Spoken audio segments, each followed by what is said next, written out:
Я приветствую вас, дорогие друзья, уважаемые гости и подписчики моего канала. Всем большое спасибо за то, что следите за нашими пятничными встречами со Снежаной Егоровой на связи. Снежана, приветствую вас. Здравствуйте, Александр. Здравствуйте, друзья. Друзья, начать наш разговор я хотел бы, конечно, обсудим этот план, 28 пунктов и всю вот эту подноготную, но все-таки очень типично выглядит Зеленский. Вообще, конечно, очень удивительно. Многие ждали, кричали, топали ножкой и говорили, вот сейчас мы собьем Ермака, вот сейчас будет правительство национального единства. Сейчас там Порошенко вообще 2 дня трибуну блокировал, говорит, давайте я буду премьером. Сейчас профессионалы придут, сейчас все объединятся. Сейчас как начнется? Ничего не началось, а кто-то ожидал чего-то другого. Понятно, что Зеленский сказал, ребята, а формально офис не назначает вот этих коррупционных министров. Это вы. Ну да, премьер, да, она там утвердила, а мы при чем? Нельзя менять Ермака, потому что впереди тяжелые переговоры. Ну а коррупция это нормально, надо просто бороться. Вот давайте бороться. Как реагировать? Не дорабатывает спецслужбы. Ну ничего страшного. Сейчас мы встряску сделаем, всех, кто раскручивал и работал тем самым на российскую сторону, мы сейчас их всех найдем. Вообще, конечно, поведение специфическое. Многие там это подают как какую-то сенсацию и, мол, смотрите, как он мог так сказать. А как по-другому могло быть? Ну, что он спрячется, скажет, я в домике, вот вам Ермак, рвите его, а я, собственно, в стороне. Хотите кабинет министров? Пожалуйста. Но все же увидели, что слишком много завязано конкретно на друзьях, на партнерах, компаньонах, товарищах, на этом кодле, да, которая там прямо или опосредованно рулит страной. И вряд ли, что Зеленский взял бы от этого и отказался. А вот этот вот мирный план из 28 пунктов, это вот вообще для него как находка. То есть можно эти 28 пунктов обсуждать 28 месяцев, а может и лет. Как вы смотрите на происходящее? И действительно, ну, как бы вот это вот замах на рубль, а удар на копейку? Паша, знаете, я смотрю на это так. Поздно, Петя, пить боржоми, когда почки отвалились. Поздно, Юля, махать своим бубликом, опаленным революцией, потому что, как говорится, запал уже давным-давно пропал. А вот эти все товарищи, господа, которых привел за собой Владимир Александрович Зеленский, это абсолютно ручное стадо, которое он только скажет им вот так вот, и они побегут и спрячутся под лавку. То есть в Верховной Раде Украины там, в принципе, собрались только лишь импотенты, Саша. Политические импотенты, в прямом смысле слова, наверное, импотенты. Ну и, соответственно, им сопутствующие женские особи. То есть это, в принципе, тусовка, которая собралась вокруг организованной преступной группировки. То есть кому как не им было об этом знать. Они сами стали породителями этого зла. Они сами проложили дорогу своим воровством, своей брехней, своим отношением к своей собственной стране, государственности, к тому, что они охотнее принимали предложения из западных, как говорится, надежных ручонок. Они вступали в сговоры, они вступали в связи экономические. Они продавали страну оптом и в розницу 30 лет.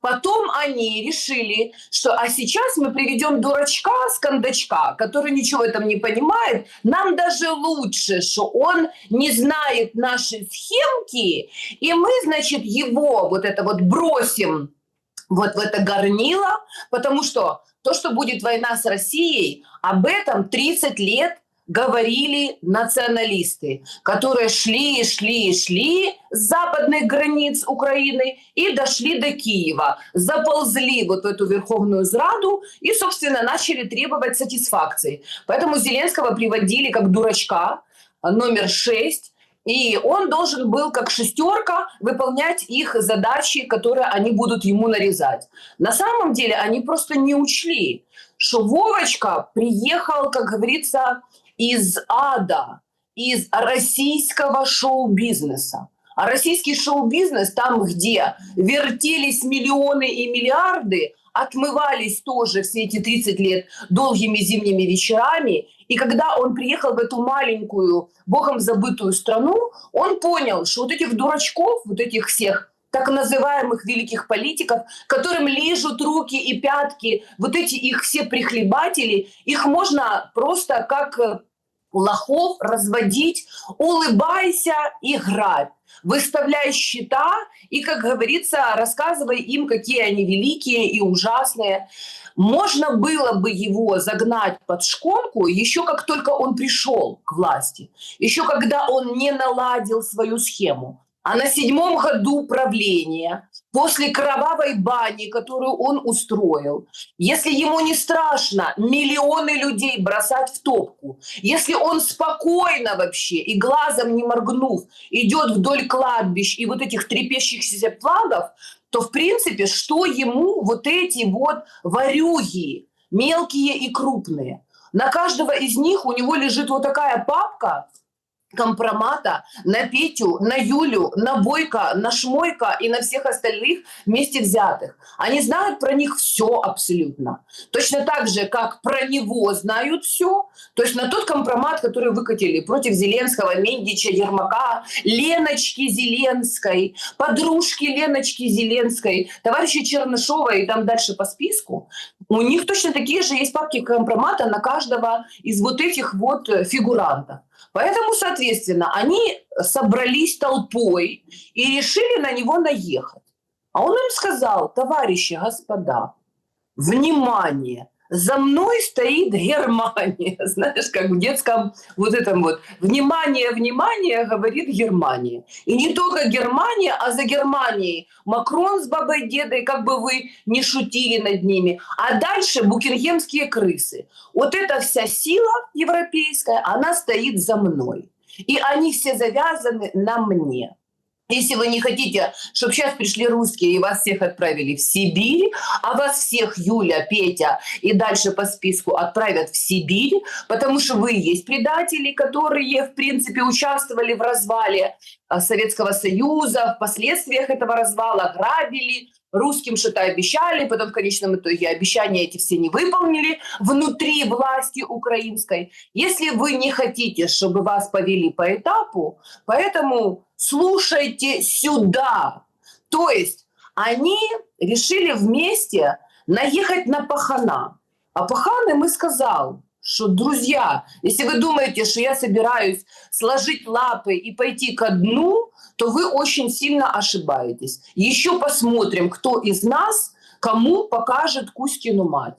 Ну вот, собственно, краткое содержание того, что происходило в Верховной Раде и будет происходить. А вот эти все 28 пунктов, Саша, это все отвлечение внимания, это все дымовая завеса. На самом деле никакие 28 пунктов никого вообще не интересуют. Ни русских, потому что на самом деле они знают, за что они идут и куда они идут. Просто они нам не выкатывают весь свой список желаний, так как они решают это по-своему. Мы знаем прекрасно, что русская дипломатия, она всегда формировалась по византийскому типу. То есть, грубо говоря, они одно говорят, другое думают, третье делают.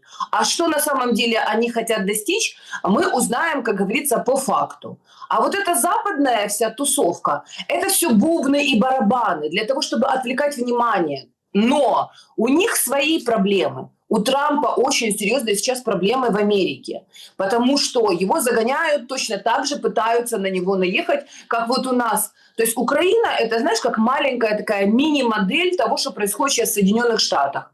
Здесь как бы вот эти вот все обезьяны из Верховной Рады решили против Вия пойти горой, и как только он на них глянул строго, и в глазах у них, как говорится, все вот эти папочки с компроматом, понимаешь, пронеслись, то, в принципе, я думаю, сейчас они начнут отползать, и начнут каждый к нему по одному заползать и договариваться исключительно о себе, о своих собственных ковришках. Но они одного не понимают, что если они сейчас, в последний момент, эти идиоты, не объединятся и не снесут его, то он их уничтожит, каждого по одному. Не, ну потому там что же, они уже все смотрите, засветились. у них же какая риторика? Это если, ну, опять-таки, пересказы вот этих всех, ну, разговоров, встречи. У них же какая риторика, что выборы, коалицию развалите, значит, надо выборы. А вы проиграете, вы будете никто, вы будете никем. Вообще, конечно, очень странно, что они на это повелись. Мы же слышим из Верховной Рады, что там пачки заявлений о том, чтобы слинять, бежать, куда глаза глядят, потому что они все понимают, что они останутся крайними. Поэтому вот этот вариант, опять-таки, если анализировать, если не есть вот этой мерной ложкой то, что нам выплескивают, да, с этих встреч, с этих разговоров, если пытаться дискутировать и думать, думать это сложно, дискутировать, наверное, проще многим, то, погодите, так это наоборот спасение для них. Потому что, условно, Зеленский их призывает объединяться и дальше сидеть вот так, как есть. Решить между собой все там такие колкости, вопросы, как бы обсудить, закрыть, перевернуть страницу, с чистого листа начать, но продолжать. И все говорят, да, наверное, да. Так нет. Там пачка заявлений, там хотят убегать по одному. Уже нескольких там завели по спискам, которые были еще, бог весть, в 2019 году. Вообще все было по-другому. Там Черновол говорит, ой, нет, я там на паузу возьму свой мандат. Там другие какие-то непонятные позаходили, тоже там фотографы вместо сложивших мандаты. Они хотят им наоборот, чтобы избавиться, нужно это. А он их уверяет, что им это не нужно. Это какой-то такой, знаете, гипноз какой-то своеобразный, как удав на кролика. И они, поджав лапки, вот это... Почему вот такие характеристики? Многие спросят в комментариях. Мол, понятно, там Снежана, как всегда, вот это там, да, вот распыляется, эмоционирует. Не-не-не. Если верить этим пересказам, слово «миндич», которое выучили все, Мидас, царь, да, который все превращает в золото, Миндич, Че Гевара, там, Карлсон, Али-Баба, то есть это все, у всех уже, это в народе уже. Но слово «миндич» прозвучало один раз. И то от Марьяны Безумной, которая, у нее справка, она говорит, у меня справка, я могу говорить правду. Интеллигенция такая своеобразная по медицинским показаниям.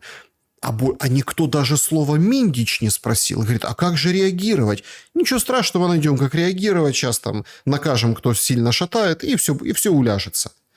Но тут возникает очень важный момент. Сегодня расходится вот это...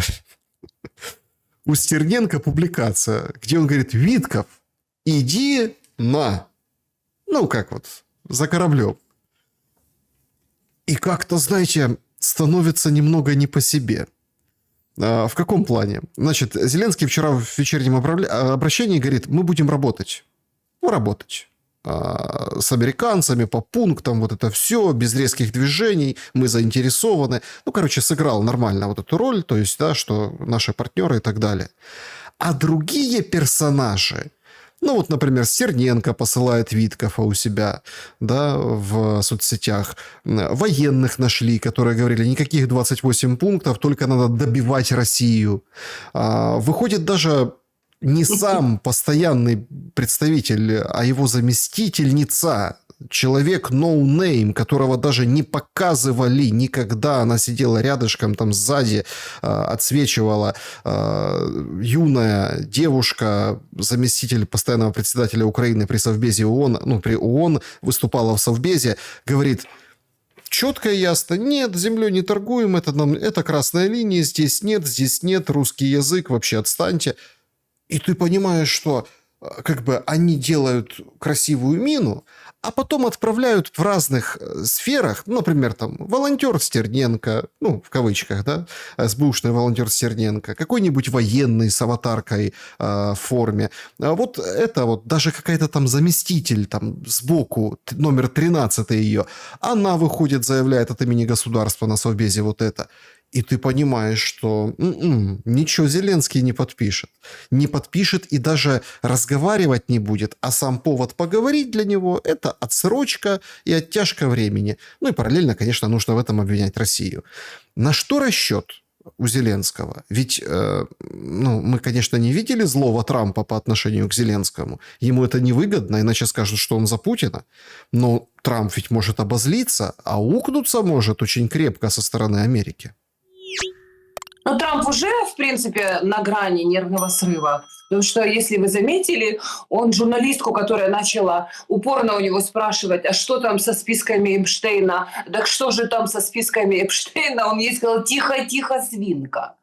Я думаю, что за пределами, скажем так, кадра он еще и не те слова высказывает, потому что, серьезно, у него серьезнейшие сейчас проблемы, у него конфронтация с Конгрессом. И, конечно же, Зеленский следит в первую очередь не за тем, что ему расскажут там Марьяна Безуглая, Порошенко и Юлечка в своем опаленном революции вот этом крендельке на голове. Его интересует, что будет происходить в Америке, потому что сейчас загоняют Трампа. Они хотят его снести и лишить его реальной власти. Они хотят его дискредитировать и, по сути, отобрать у него вот этот вот мандат, благодаря которому он мог в самом начале своей каденции решать все вопросы быстро и непринужденно, потому что народ свято ему верил. Сейчас они постепенно раздевают его, как вот это вот луковицу, снимают с него вот эти все одежды. Как говорится, кто его раздевает, тот слезы проливает. И, собственно, Зеленский ждет, то есть у него команда ждать, тянуть время любыми способами, бросать в топку любые жертвы, человеческие, там, в виде там, людей на фронте, или политические, в виде Порошенко, Тимошенко, у кого угодно. Просто отвлекать внимание, пока они не завалят Трампа и пока, например, не пройдет очередной этап выборов в Конгресс, когда демократы рассчитывают опять получить большинство, по сути, сделать Трампа хромой уткой и начать по-прежнему, значит, разворачивать вот эту всю машину военную в сторону России. То есть задача Зеленского изначально была сначала зажечь Украину, то есть начать этот конфликт между Украиной и Россией, а дальше привлечь в этот конфликт бабу деда, Германию и всех, кого только можно бросить в топку. Ну, понятное дело, что поляки первыми пойдут сюда. То есть их задача сформировать большую войну. Вот на этой маленькой войнушке они не остановятся, потому что, как они видят, ну, если сравнить Украину и Россию, сами по себе они, ну, неравнозначные, скажем так, оппоненты. И, конечно, Россия по ресурсной части, по человеческой части, в общем-то, они, ну, как бы сильнее Украины. Но если включится максимальное количество вот этих всех западных партнеров, то, в принципе, у русских будет не так хорошо и весело, и это их расчет. Об этом они думают, и Зеленский эту задачу в большой перспективе выполняет. А что касается вот этого мелкого, понимаешь, возни вот этой всей. Знаете, Александр, я впервые, кстати, хочу выразить уважение Марьяне Безуглой, которая честно заявляет о том, что у нее есть справка, есть диагноз, и она в этом дурдоме единственный сертифицированный сумасшедший. Потому что все остальные сумасшедшие в этом VIP-дурдоме стесняются сходить к психоаналитику, к психиатру и получить справку, где им, в принципе, выдадут их собственный диагноз. Но я думаю, что их болезни еще страшнее, чем у Марьяны Безуглой. У нее хотя бы вот этот вот сыворотка правды не дает ей, скажем так, промолчать. А эти сволочи, они молчат, но делают страшные дела. Понимаете, когда вы говорите, что Зеленский предлагает им еще посидеть, и это дает возможность им продлить, скажем так, свою агонию, так они уже поняли, что они сидят на пороховой бочке, что они сидят на скамейке запасных, кого из них вырвут из этого ряда пожирнее и, скажем так, побогаче и бросят в топку. То есть я надеюсь, что эти идиоты наконец-то поняли, с кем они имеют дело, кто стоит за Зеленским и оператором чьей воли он является. Поэтому, конечно, ни украинскому народу, который уже полностью, как говорится, лежит под могильной плитой, то, что еще где-то там какое-то метро ездит, может быть, троллейбусы, автобусы, еще как-то там какая-то жизнь теплится. Это, по большому счету, ну, скажем так, статистическая ошибка. Они планируют все эти города, какие только можно, всех этих людей, какие еще остались, закатать в асфальт, разогнать и освободить это пространство. План ОСТ никто не отменял. Люди до сих пор еще не поняли, что дело не в том, на русском или на украинском ты говоришь языке. Дело не в том, за Бандеру ты или против Бандеры. Их приговорили. И приговорили их в первую очередь вот эти конченые черти, которые их грабили и думали, что так будет всегда. Но теперь на каждую хитрую жопу нашелся болт с винтом. Этот болт называется Зеленский, а вкручивают этот болт вот в эту хитрую жопу под названием Верховная Зрада Украины вот эти вот западные партнеры. И, конечно же, главный бенефициар, понятное дело, сидит букингемская крыса и изображает из себя несчастного бедного старичка, очень тяжело больного раком. Они все там больны раком, но живут. Уже раком все стоят вообще в Украине, а они все со своим раком, значит, ходят, бродят, веселятся, приемы устраивают, прочее и тому подобное. То есть это их метод. Они его применяют по отношению к папуасам уже столетиями. Они таким образом поработили океанские народы, племена, там, они полностью уничтожили индейцев таким образом. А украинцы все никак не могут понять, что они индейцы, понимаешь? Они не могут этого осознать. И они по-прежнему считают, что русские – это главные враги. Что не надо нас спасать. Ну не надо, так не надо. Вот если вы повернулись к лесу, как говорится, передом, и пошли вот в этот дикий капитализм в виде вот этих папуасов, народов, которые за бусы, Саша, продали страну, образование, сожгли книги, уничтожили библиотеки, убивают собственных детей, бросают их в топку войны и радуются, и ждут, коли ж нарешті стане перемога. Ну, как говорится, флаг вам в руки и вперед із піснею. Батько наш Бандера, Україна мати. Ми за Україну ідем помирати. Все. Если они это детям своим в детском саду, в школе говорят, Саша, они детей на кладбище уже растят, они детей маленьких уже приучают к смерти и страху, и к ненависти к русским. Детей, говорящих на русском языке, они полностью выворачивают наизнанку и превращают в аутоагрессию. Человек сам себя ненавидит за то, что он на собственном родном языке разговаривает с мамой и стыдится об этом сказать где-нибудь в открытом общественном пространстве. То есть, если ты правду вынужден говорить шепотом, значит, твою страну оккупировали враги. Мы знаем лица этих врагов. Они все сидят в Верховной Зраде.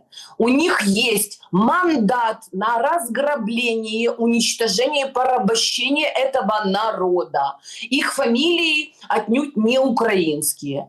И все знают, что если ты начнешь только на эту тему говорить, вот опять в Верховной Зраде готовится закончик, да, против антисемитизма. То есть они уже понимают, что у народа может возникнуть, скажем так, причинно-следственная связь, что если президент еврей, вокруг него все евреи, если эти евреи ограбили людей по нагляку вот в это страшное время, во время войны, мародерили, вывозили миллиарды, то, наверное, как-то нужно задуматься, может быть, это не совсем наш братский народ, который желает нам счастья. Может быть, нужно внимательно смотреть вообще на этническую составляющую тех людей, которые во власти или там принимают какие-то решения. И для того, чтобы этого избежать, и, конечно же, предупредить все вот эти вот прозрения и открытия, они уже готовят новый закон. А вот когда этот закон выйдет, так они вообще станут, понимаете,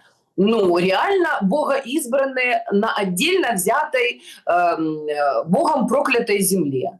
И вот тогда, я думаю, что украинцы прозреют в последний раз, но, к сожалению, будет уже поздно, и некому будет, как говорится, руку подать. Вы понимаете, вот это вот приход экзарха Константинопольского патриархата имени Варфоломея, который притащив в Україну Петро Олексійович Порошенко. От тепер, коли він вилазить на ці всі трибуни і кричить, що це ми зараз будемо щось міняти, пусть он вспомнит, сколько преступлений он совершил перед украинским народом, перед православной церковью. Пусть он вспомнит, что он сам был диаконом, значит, в этой украинской православной церкви, руки целовал патриарху, а потом притащил Томас, предал всех. И вот это все, что происходит с христианской церковью, с этими храмами, вот эта бойня в храмах, это все на его совести. Пусть он это вспомнит.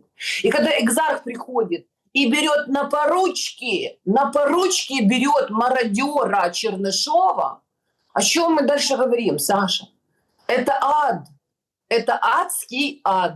И его нам создали абсолютно рукотворно. Пока люди сидели и смотрели на Сергійка Притулу, слухали Сергійка Стерненка. Когда ты начинаешь слушать убийцу, когда он становится героем на твоей земле, когда ему дают голос, право голоса, и рядят его в геройские одежды, не жди добра ни для себя, ни для своих детей, ни сегодня, ни завтра, ни в ближайшей перспективе.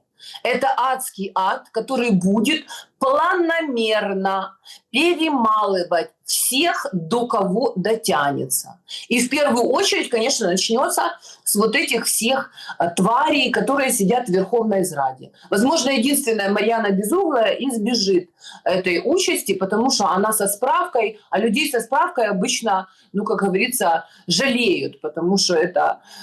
Считается, что блаженные, они же практически как дети. Но, как мы видим, в этом адском горниле тут и детей не жалеют, ничьих и никого. То есть ничего хорошего, по большому счету, Украину не ждет. Никакой мирный план, никакие 28 пунктов, ничего не имеет значения. Пока не завалят Трампа в Америке, и демократы опять не придут к власти, и с еще большей жестокостью и скоростью они будут зачищать это пространство. Потому что Украина для них – это дойная корова. Черти ее жрут, поедом едят. Просто до поры до времени, пока еще никто не понял, чем они тут занимаются, они это делали, поглаживая ее. Сначала выдаили ее досуха, потом вот это вот, как говорится, вымя оторвали с мясом. Дальше начали вырезать, как говорится, куски кожи, а потом ей в лоб долбанули этой украинской коровушке дойной и убили ее. А теперь они уже рога и копыта вырывают с костями и тащат к себе домой.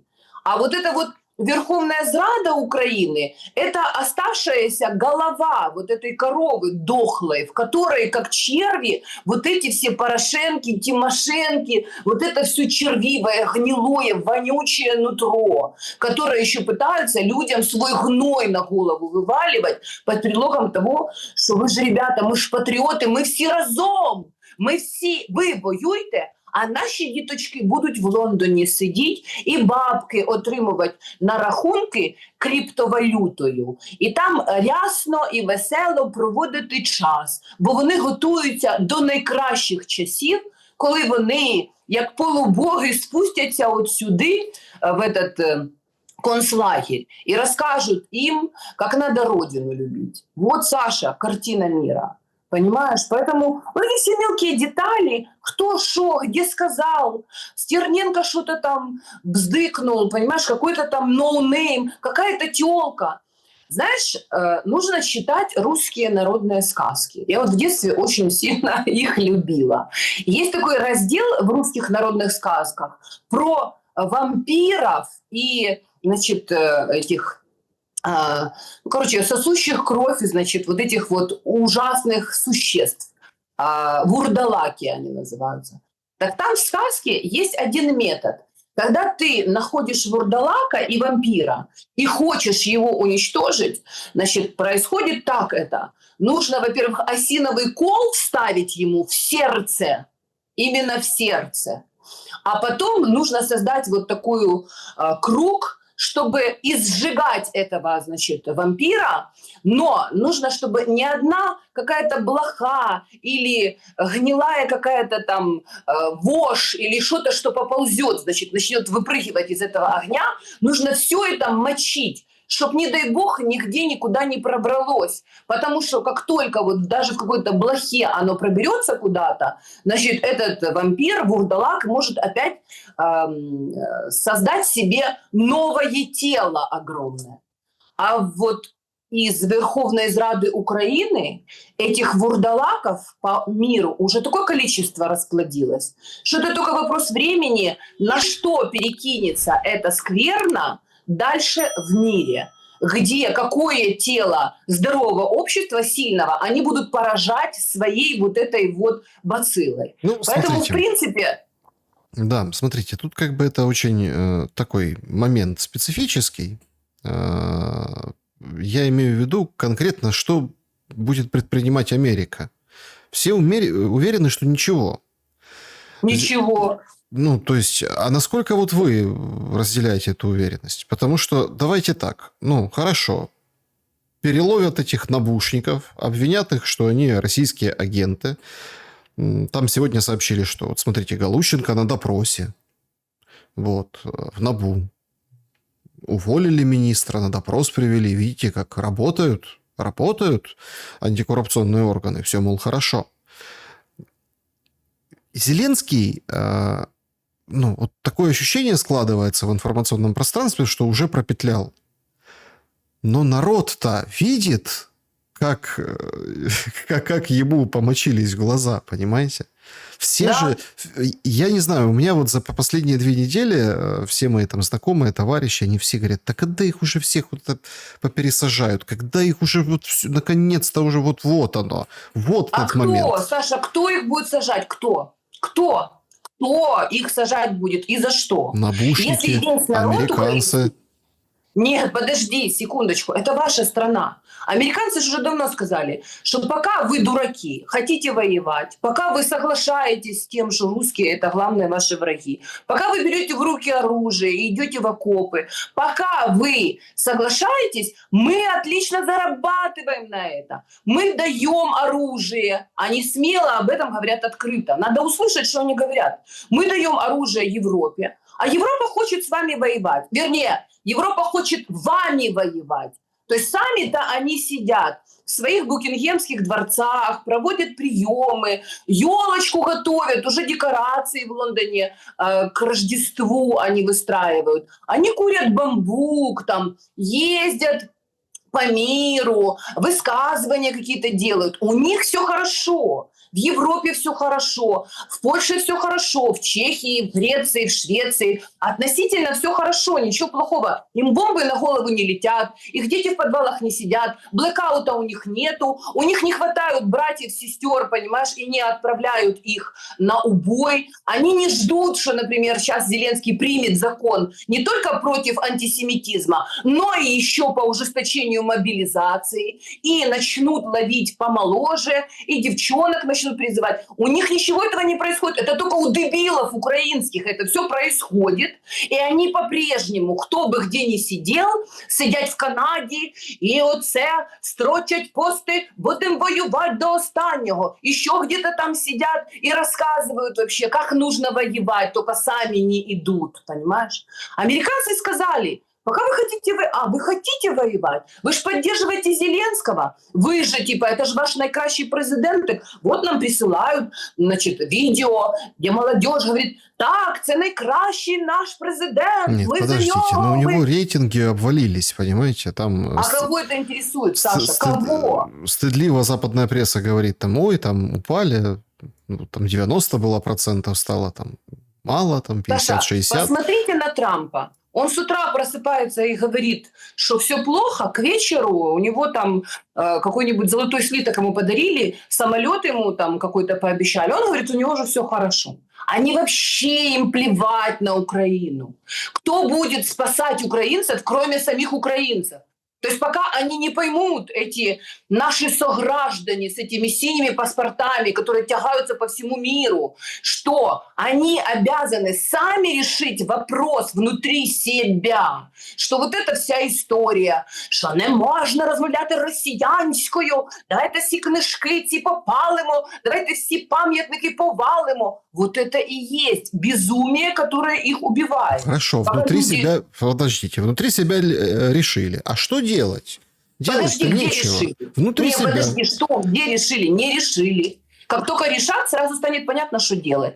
Вот это нельзя проскочить один этап понимания сути проблемы для того, чтобы принять решение, что делать. Нерешаемый этот вопрос. Как раз черти и работают на вот это разделение. Это же и есть принцип дьявола. Разделяй и властвуй. Не решили. Консенсуса в украинском обществе у граждан, которые являются гражданами этой страны, я не буду сейчас говорить этническими украинцами, русскими, да у нас какое огромное количество людей, которые вот так вот перемешивались, кем они на самом деле себя считают. Кто-то таджиками, казахами, армянами, кто-то вообще, а все с украинскими паспортами ходят.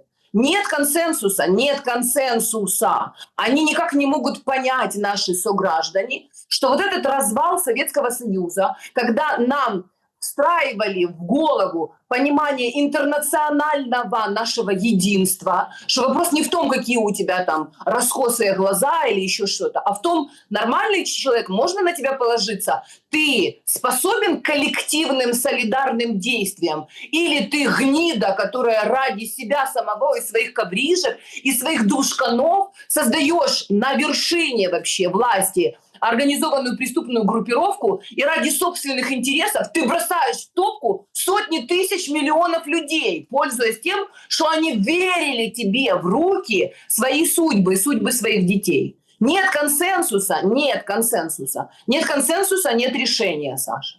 Невозможно принять решение. Понимаете, украинцы хотят, так американці, давайте ви нам скажете, що нам треба робити. О, букінгемські криси, давайте ви нам скажете, що нам робити. О, Мерц, Шмерц, там, Шольц, Пердольц, давайте ви нам розкажете, що нам треба робити. Хто ще в світі може нам розказати, що нам треба робити? Або ми самі не знаємо і не хочемо своє собственне говно нюхати. Самі начудили, самі, Саша. Потому що всі хотіли, я трошки вкраду, а що, це ж воно не чиє, а трошки воно моє, воно мені трошки потрібно, а вам воно не потрібно. Ви давайте будете чесні, хороші, добрі, будете воювати за нашу країнушку, а ми будемо сидіти, дивитися і пиздить бабки. І оце нам буде щастя. Ми з Міндічем, з Ленкою Криворожою, у нас гроші, нам надо, ми бідні були, ми жили в депресивному регіоні, в Кривому Розі. Нам нічого ніхто просто так не давав. Я ж Леночке, Владимир Зеленський, привезу за 1,5 мільйона подаруночок, капсулу вообще із Парижу. І Лена буде довольна. Тому що в Совєтському Союзі, ото при розпаді, Ленки таких красивих тухлей і трусів ніхто не дарував. Понимаешь, Саша? Когда люди верили в свою судьбу, черту, я знаю, что по-русски черту, но именно черту, бандиту из 90-х, который и мыслит приблизительно так же. Чего они ждут?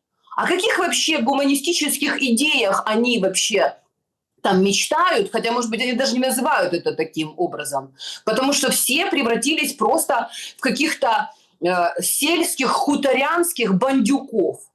Потому что сейчас примат силы. Кто сильный, у кого дубина побольше, тот того и долбит с вершины. И, кстати, я хочу обратить ваше внимание, вот я даже у себя там на Фейсбуке перепостила, Андрей Богдан, помните еще такого? Он выложил кусок своего интервью, преснопамятного, где Гордон, значит, Андрей Ильич, Дмитрий Ильич Пенис со своими бровками вот так вот сидел и спрашивал у Богдана, а что такое, Андрюша? А что ж ты от нашего хорошего президентика уходишь? А Богдан говорит, а как можно там оставаться, если у нас разные ценностные, скажем так, шкалы? Он говорит, а что такое? Он говорит, потому что мы шли туда для того, чтобы государство строить, а они пришли туда грабить. И говорит Богдан, сколько, 5 лет тому назад это уже случилось?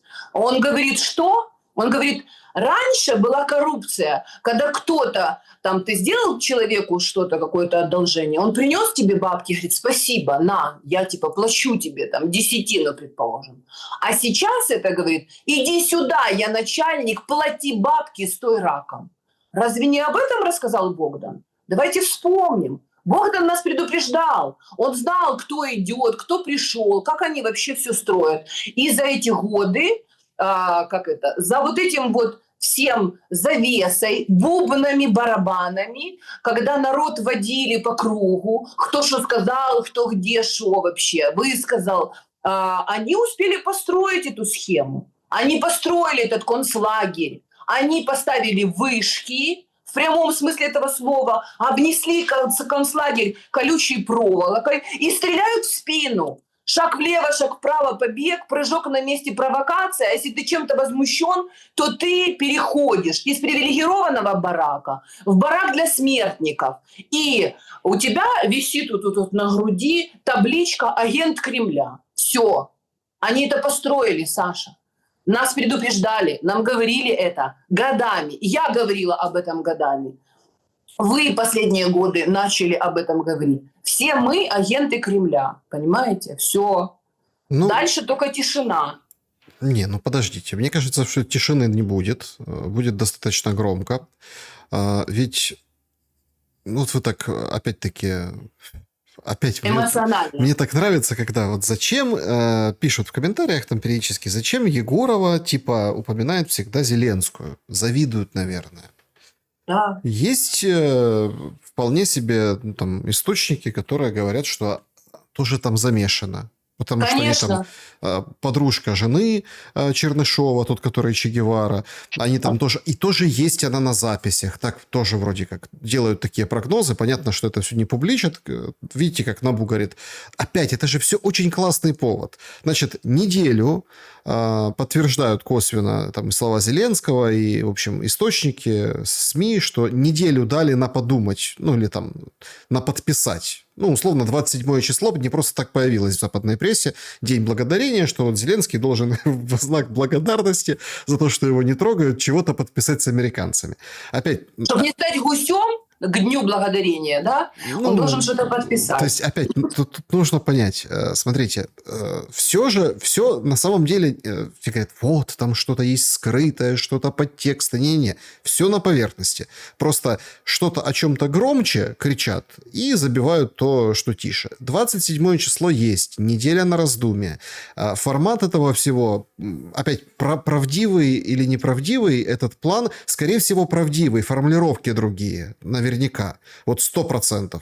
Этот перевод на украинский язык, это переписанная история. Может, даже порядки пунктов изменили, потому что там, опять-таки, вот нет ОПЦ, да, в этих всех документах. А последнее время с сенаторами Рубио, говорят, будут подключать к этому плотненько, он как христианин. Венс вообще выходит, говорит, ребята, да зачем вам воевать? Давайте торговать. То есть, все поняли, что как бы американцы серьезно настроены на мир. Это пытается играть на этом и использовать Зеленский. Но тут вернемся там, почему Егорова вспоминает о Зеленской. И часто причем, да? Вот сейчас приходят кадры. Сегодня же у нас очень знаковая дата. 21 число. Это не Михайлово чудо. Все православные, эти все праздники попереносили, чтобы все запутались, никто не знал, какой там праздник, когда что можно делать, когда нельзя ничего делать. Значит, Зеленский... Он как бы свечки несет. Свечки, вот эти лампадки, значит, в честь этого праздника. Буквально несколько моментов, что он там, что он говорит, как бы, что он пишет, или за него пишут, что он как бы заявляет. Сегодня день гидности и свободы, достоинства, да, гидность. И это, прежде всего, для украинцев увековечивание того, какой является цена независимости для Украины, да. И сколько сил в основе реального суверенитета.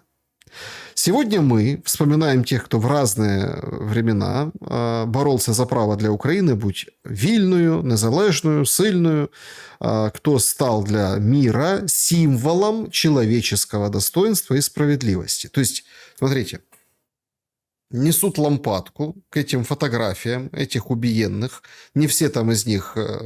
Ну, это опять-таки, расследование по Майдану уже не будет, все забыли.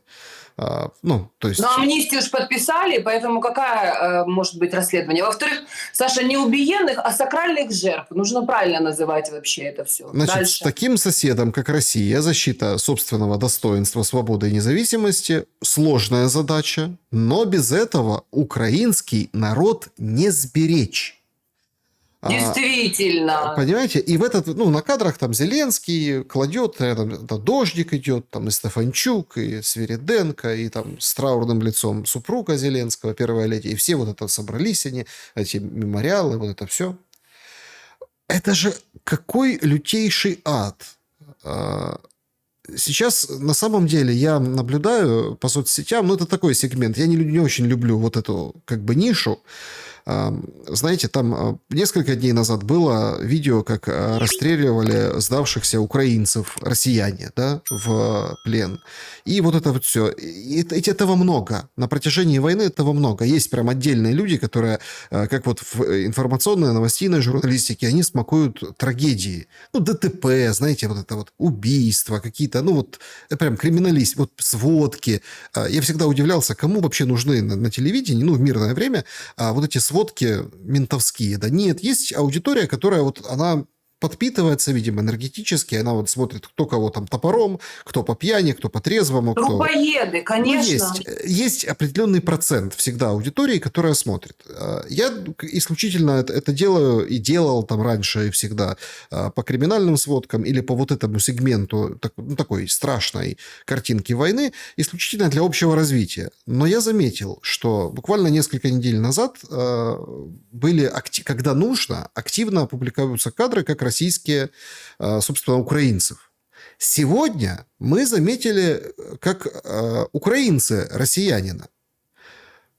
Снежана, сделано это ровно тогда, когда сначала по поводу Покровска был Путин в военной форме и призывал к гуманному обращению, кто в котле, да, то есть к украинским военным. Вчера активно, вот сейчас что-то важное, ну, в принципе, как что-то важное, особо важного ничего. Путин опять в военной форме, докладывает ему Герасимов, ну, как ничего важного, имеется в виду военная история, то есть, да, там заявили, что забрали Купянск, очаги какие-то, сопротивления, там туда-сюда, и тоже опять звучит вот эта история. И появляются вот такие видео. Ну, как бы, как специально, понимаете? Вот специально, Саша, конечно, понимаю. Насколько вот это вот все на тонком уровне проработано. Они прекрасно понимают, что, например, военные, те, которые воюют, они в этих пабликах, да, какой дрон, что поразил, это их работа, они поэтому это и смотрят. И туда забрасывают вот эту историю. Значит, как и Зеленский говорит, что без вот этого сопротивления, да, украинский народ не сберечь. Но ведь украинский народ мрет. Дроны по Одессе как летели, так и летят. Сегодня особый там обстрел был. Там залетали они везде, эти дроны. То есть ракеты как там сбивают или сбиваются. И, в общем, как попадают, так и попадают. То есть ничего не меняется. Но меняется нарратив. Смотрите, коррупция есть везде, мы боремся, отстаньте, мы отмежевались. Но надо же сохранить украинский народ. Как это сделать?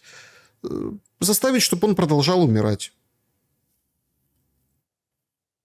И это все говорит подданный британской короны, жена которого и дети сидят в Лондоне и обустраивают свой замок. И это все говорит человек с израильским паспортом в том числе, который в любой момент может схватить сумки с баблом, которые, ну это я шучу, конечно, и все сумки с баблом, и все свои артефакты, которые он мог вытащить, я не знаю, что там, картины какие-то, утварь, он все это дипломатической почтой уже развез во все свои маетки, Саша. Это говорит администратор концлагеря. Понимаете? Ну, то есть, когда барана еще живого берут на шашлыки, он думает, что его везут веселиться вместе со всеми. Он просто не понимает, что он и есть еда. Просто чтобы тупую тушу не вести, на себе не нести. Его сначала ведут своими ножками, а потом на месте забивают, спускают кровь, снимают кожу, режут и жарят шашлыки. Украинскому народу за 4 года этого ада нужно уже понять, що когда им Зеленский сказал на фоні українських прапорів, що не турбуйтеся, не буде вторгнення, мы все підемо на шашлыки. Они пошли на шашлыки. Только шашлыки эти из украинского народа. Не собирается он этот народ сберегать. А что касается Елены Зеленской, о которой я очень часто вспоминаю, так пусть украинские люди тоже посчитают количество недвижимости и бизнесов, которые записаны на Елену Зеленскую. Начала она с того, что она участвовала в облигациях внутреннего государственного займа, как только они стали, как говорится, президентской парой. Потому что некоторые идиоты из олигархического, как говорится, котла, видно, решили, что надо поделиться. Нужно с Вовчиком поделиться, там где-то рассказать, что Вова, оставайся, мальчик, с нами, будешь нашим королем. Они просто не поняли, что это, сука, демон, который у них отберет все. Он их всех порежет, попишет и не оставит вообще и следа от их империй, от их вообще бизнесов, от их вот этой шикарной прекрасной жизни. Потому что за собой он ведет легион бесов, которые с удовольствием сядут в ваши машины, лягут на ваши матрасы и будут спать с вашими женщинами. Не сомневайтесь ни секунды, потому что это черт. А Елена Зеленская – жена черта. И я вообще не завидую ей ни секунды. Потому что когда режут людей живых, когда дети погибают, когда она участвует в этих схемах и поставляет детей и органы британской короне, потому что это же все потом купируется, они потом все эти скандалы заминают, потому что полностью контролируют информационное поле о том, что типа благодійний фонд Оленочки Зеленской поставлял деток вообще принцу Эндрю, которого уже сейчас сами букингемские крысы выбросили из своего гнезда, потому что грядет скандал, и там есть абсолютно четкие доказательства того, что чем он занимался, и на Украине в том числе. И Елена Зеленская в этом участвовала. И когда грабят людей, когда сотни тысяч людей с детьми, с трусами в авоське бегут куда-то на край света, просто чтобы выжить, принимать подарки на $1,5 миллиона, или красную машину, или в Cartier на $1,5 миллиона покупки делать. Это и есть преступление. А потом она с рожей такой обиженной, несчастной идет и ставит свечки на это капище, которое они устроили в центре города, Крещатик, на Крещатике в Киеве. Это же самое натуральное капище.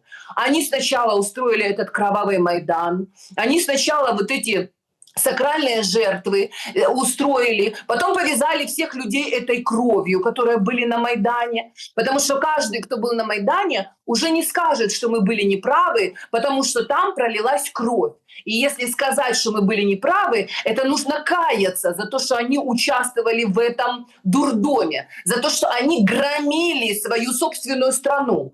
Им, оказывается, Янукович был злочинною владою. Так давайте вспомним, когда в последний раз в Украине хоть одну школу построили, хоть один садик построили, доллар был по 8, и вообще хоть что-то делали для людей, какие-то выплаты социальные были, инвалидам там что-то делали хорошее государство. Когда, скажите, после 2014 года хоть что-то было построено? Все было разрушено, украдено, уничтожено, ограблено, сотни тысяч людей погибли, и мы должны очень сильно переживать по поводу того, как себя чувствует эта криворожая дрянь, понимаете? Это скумбрия криворотая. И она считает, что вот эти бабки кровавые, которые ее конченый наркопедералиссимус зарабатывает на крови, оно принесет ей счастье? Ей, ее мамаше, ее детям вообще, родителям Зеленского. Нет. На самом деле люди должны осознать, что это преступники у власти. И пока они своим палачам вообще вот так вот аплодируют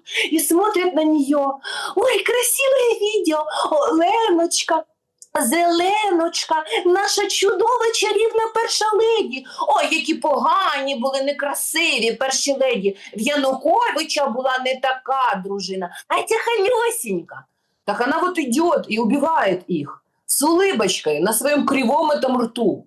Поэтому я не завидую ей. Когда я поняла, что мой собственный муж, отец моих детей, идет вообще вот в это горнило огненное и нас туда тащит, я отрезала эту связь от себя и от моих детей, насколько это было возможно. Потому что когда это отец твой, и он совершает преступление, то, в принципе, рано или поздно все равно это на детях скажется. И я выгребаю за своих детей, стою горой. Лучше я потерплю что-то в этой жизни и, как говорится, приму на себя этот удар, чем мои дети будут отгребать за преступления их родителей, их отца в данном случае. Но преступление моего бывшего мужа – это просто детский лепет на лужайке, это просто тупо идиот, который ради собственного эго пошел и поверил вот в эти все барабаны, которые в этом кровавом цирке били. Но тогда еще не было вот всего того, что сейчас началось. А она участвует в этом, участвует. И ее подруги, все эти Света Профессор, жена Чернышова, и все остальные швали, которые со своими мужьями-убийцами деребанят вот это кровавое бабло. Поэтому вы понимаете, Саша, почему Егорова вспоминает Зеленскую?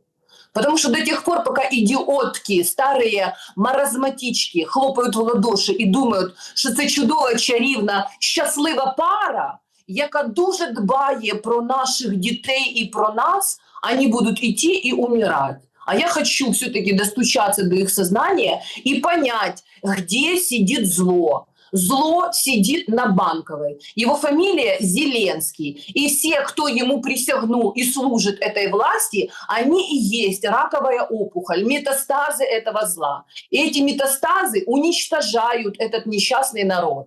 А пока этот несчастный народ не захочет жить и не превратиться из суицидников, которые идут на убой, в людей, которые противостоят этому, ради собственных детей хотя бы. Ради собственных детей. Смотрите, ну, тут дети, это все хорошо. Сегодня началась программа 6,5 тысяч раздают. Зимняя поддержка. Там дети под опекой или попечительством, дети с инвалидностью, дети воспитанники приемных семей, домов семейного типа, люди с инвалидностью первой группы, внутренне перемещенные лица, дети-переселенцы, которые получают выплату на проживание, из малообеспеченных в возрасте до 18, одинокие пенсионеры, которые тоже получают надбавку по уходу. Деньги можно через ДИЮ оформить, а потратить за 180 дней на одежду, обувь, лекарства и витамины. Водка – это витамины. Саша, водка – это лучшие витамины. Сейчас уже и дети, и старики, и инвалиды, и перемещенные лица будут бухать с утра до ночи, потому что когда идет зима, блэкаут, тебе холодно, лучшие витамины – это водка. Они будут детей спаивать, чтобы те согрелись, понимаешь, в холодных домах, потому что, знаете, отличный мем такой появился в соцсети. Помните, такая была песня у Ирочки Билик и покойного Кузьмы Скрябина? Давай виключимо світло і будемо мовчати. 4 години сяти не срати, понимаете? Вот так вот они будут, как говорится, проводить время за эти 6 тысяч гривен. То есть украли миллиарды на защите энергетических объектов, на вообще этих сооружениях, которые должны были останавливать танки, понимаете? А теперь по 6 тысяч гривен раздают. Да это просто издевательство над людьми. Над людьми просто глумятся, издеваются. А они, понимаешь, вот это вот, и правда, как в этом присказке, они им суд в глаза, а они говорят: о, Боже, роса, Оленочка Зеленська. Ну это просто, я не знаю. Я Ну, уже даже не знаю. Понимаете, Саша, я, в принципе, достаточно циничный человек вообще. Я сама из шоу-бизнеса, и я могу быть просто снежной королевой. Идти, как говорится, не замечая ни похвалы, ни хулы в свой адрес. Но мне просто чисто по-человечески, по-матерински жалко детей. Детей вот этих, которые сидят в подвалах. И им вот это вот суд в глаза про батько наш Бандера, Україна мати. І розказують про якусь країну мрій. Опять выползло это чмо, вот это вот высоця, вот это со своим салом за щекой, вот это полный рот слюны, этот Корчинский, который рассказывает, что, значит, во время бойових дій не треба звертати увагу на думку громадську, це гівно, він каже, лайно, а треба бути жорстким. То есть это, по сути, дальше он скажет, что надо расстреливать всех, кто, значит, не так вообще і не тією мовою розказує, що треба робити. Що і тоді, можливо, буде наша країна мрій. Какая? Какая країна мрій? Они уже показали, эти рагули вонючие, что их країна мрій только в схроне, под землей. Они как змеи там плодятся в темноте и мечтают наконец-то вылезти на свет Божий и уничтожить вообще все, что было построено не ими и не для них. Країна мрій Украина уже была. Знаете, как в том анекдоте. Золотую рыбку поймал. Рыбка, я хочу, чтобы у меня все было. У тебя все было. Была у них країна мрій. Были у них заводы, пароходы, работа, были хлеба, были стога, понимаете, были реки, поля, были школы, больницы, университеты, все у них было. Да только они стали слушать черта конченого. Вот этих сначала: ой, мы украинцы, эй, украинские украинцы, русификованные места. Ну вот, получите и распишитесь. Получите и распишитесь. И пока люди не осознают, не начнут каяться, что они в этом участвовали, что они дебилы, что они слушали чертей, что они верили в сказку, что они были ослами, которые идут за морковкой, пока не будет никакого улучшения. Будет только хуже, хуже, хуже и хуже. И многие не дождутся, не досмотрят этот фильм до конца. Как, например, Геннадий Викторович Балашов. Как говорится, светлая ему память. Он тоже рассказывал, какая Америка прекрасная, как мы должны на них равняться, да какие они добрые, прекрасные белые господа в пробковых шлемах, да как мы вообще все заживем, сколько у нас будет бабла, ходил на Майданы и все остальное, и не каялся за все то, что он ненавидел Советский Союз, который дал ему образование и высшее в том числе, за то, что он Советский Союз и наследие Советского Союза распиливал и заработал на этом бабло. Вот за это все он не каялся. Но теперь я думаю, что, может быть, как говорится, он уже знает ответы на все вопросы. И многие тоже получат ответы на все вопросы уже, как говорится, после собственной смерти. А я хочу, чтобы они жили и досмотрели этот сериал до конца, когда начнет хотя бы что-то меняться, в первую очередь, в головах у людей. Ну, вы одну песню спели. Там некоторые говорят, что он еще живой. Это все фикция, постановка, Я тоже так авантюра. думаю. Но на самом деле это была сразу моя версия, Саша, что, в принципе, Гена, как старый аферист, решил, значит, изобразить свою собственную смерть, чтобы выйти из-под санкций и вытащить свое имущество там, где оно застряло. Но, как говорится, история покажет, когда снег сойдет, мы узнаем, кто где оставил свой след в этой истории. Ну, смотрите, все-таки вы там пели песню Кузьмы Скрябина, да, Ирины Билык, но все-таки есть надежда, и очень хотелось бы, да, что, несмотря ни на что, все-таки будем все дружно после этих всех блэкаутов, которые заряжают по стране, петь песню переделанную вот этого Мелстроя, да, этого блогера, геймера, ну, который там казино рекламирует. Да-да, нет-нет, да будет свет. Все-таки, может, как бы скинут изи-бриджи Зеленского, и, может, все-таки что-то и наладится. Снежана Егорова была моей собеседницей сегодня. Спасибо за время и мысли. Спасибо тебе, дорогой Александр, за то, что ты есть. Спасибо вам, друзья, за то, что вы нас смотрите и слушаете, пишите комментарии. Помните, свет в конце тоннеля, но свет тянется к свету. Если в ваших сердцах нет света, а только тьма вашей ненависти и лжи, которую вы принимаете как правду, то тогда не рассчитывайте на лучшее. Сидите во тьме своего безумия и не жалуйтесь, что вам плохо живется. Так что распаляйте свой свет в своих сердцах, кайтесь, и будет вам счастье. Мы победим. Друзья, спасибо, что посмотрели это видео. Подпишитесь на Снежану Егорову, подпишитесь на этот канал, если не подписаны. Ставьте лайки обязательно. Добра и света. Увидимся.